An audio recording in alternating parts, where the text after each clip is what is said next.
Aquí nos piden que estudiemos la continuidad de 4 funciones. Para ello vemos el cuadrito de arriba a la derecha, que son las 3 condiciones que tiene que cumplir una función para que sea continua en ese punto A.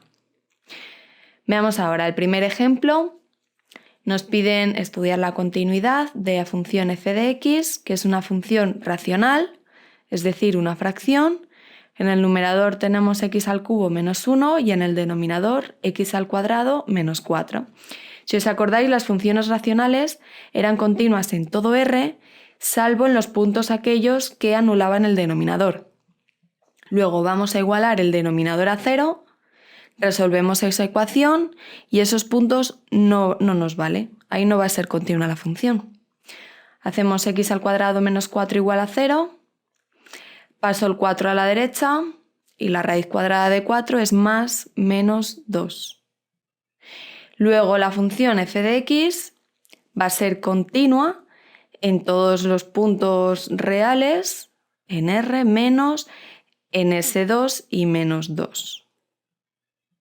Siempre se pone el pequeño antes que el grande, o sea, menos 2,2.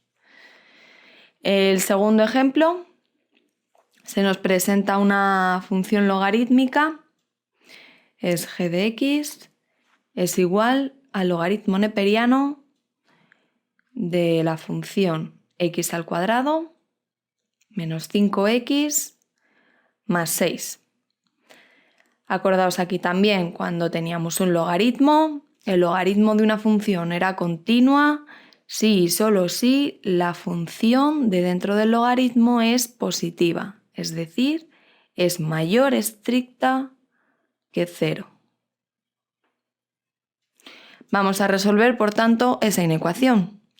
Para ello vemos los puntos donde va a cambiar el signo, es decir, resolvemos la ecuación igual a 0, x al cuadrado menos 5x más 6 igual a 0, es una ecuación de segundo grado, por lo tanto solo tengo que aplicar la fórmula de la ecuación de segundo grado.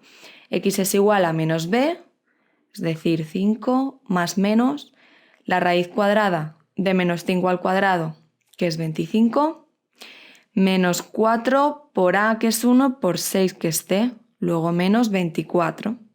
Partido por 2a es 1, luego me queda 2.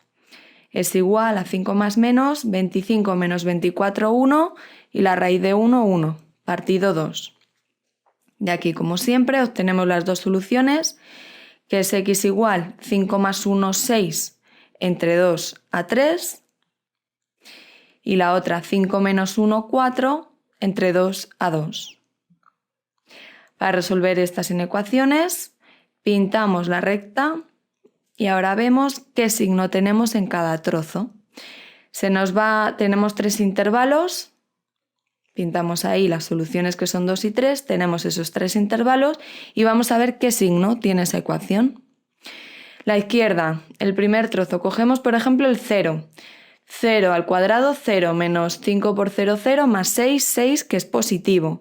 Cogemos un número entre 2 y 3, por ejemplo 2,5.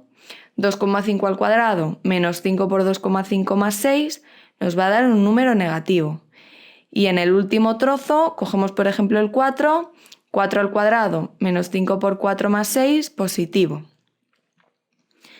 Vamos a ver, recordaos que nosotros teníamos que resolver esta inecuación, x al cuadrado menos 5x más 6 mayor que 0. Luego tenemos que coger aquellos trozos en los que nos haya salido positivo. Eso en ese de ahí, el 2 no nos valdría, ni el 2 ni el 3, ya que al ser solución, al sustituir 2 y 3 en la ecuación nos saldría 0.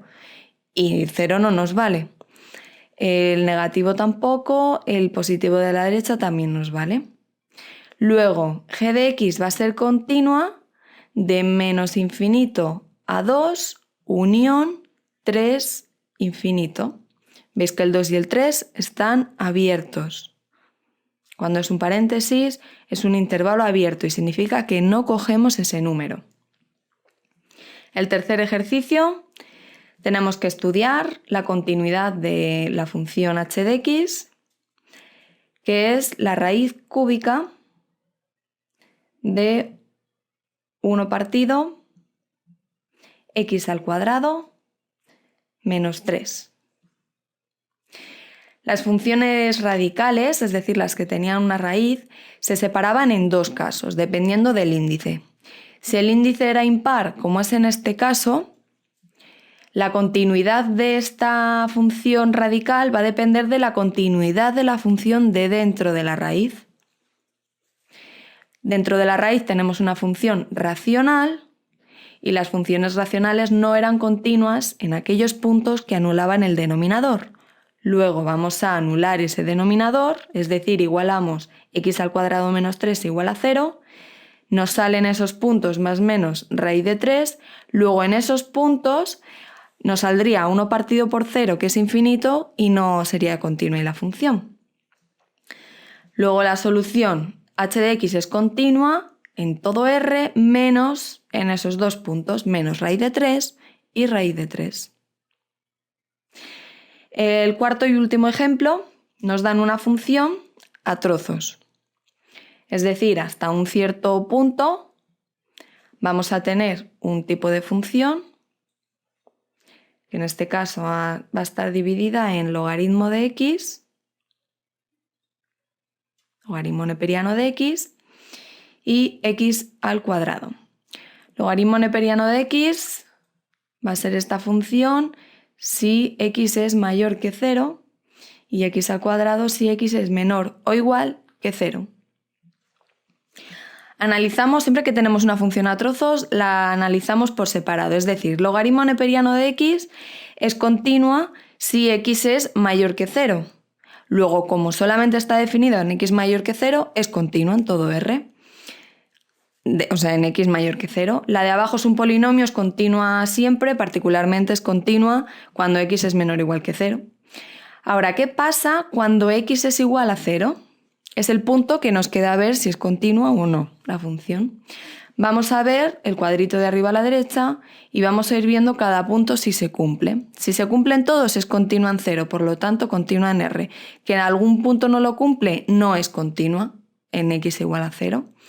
El punto A, ¿existe f de A? Vamos a hacer f de A en este caso es el punto 0. ¿Dónde está igualado a 0? Abajo. Luego tenemos que sustituir en la función de abajo. 0² es igual a 0. Luego existe, 0 es un número real, existe esa f de A. El segundo punto, tenemos que ver si existe el límite cuando x tiende a 0 de la función. Para ver si existe este límite, tenemos que ver si los límites laterales coinciden. Es decir, va a existir el límite si solo si el límite cuando x tiende a 0 por la izquierda, es decir, la función de abajo, 0 por la izquierda estamos en la función de abajo, es igual al límite cuando x tiende a 0 por la derecha de la función. Tenemos que coger logaritmo neperiano de x, ya que 0 por la derecha, si os fijáis, x mayor que 0, ese 0 por la derecha. Luego el límite cuando x tiende a 0 por la derecha del logaritmo neperiano de x. El primer límite cuando x tiende a 0 por la izquierda, sustituyendo en 0, 0², 0. Y el límite del logaritmo neperiano de x nos va a dar menos infinito. Es decir, cuando x tiende a 0 por la derecha nos va a dar menos infinito. Como son distintos, ya que 0 no es igual a infinito, no va a existir el límite cuando x tiende a 0. Luego la condición B no se cumple, por lo tanto no va a ser continua en 0. Solución: la función I de x es continua en todo R menos el 0.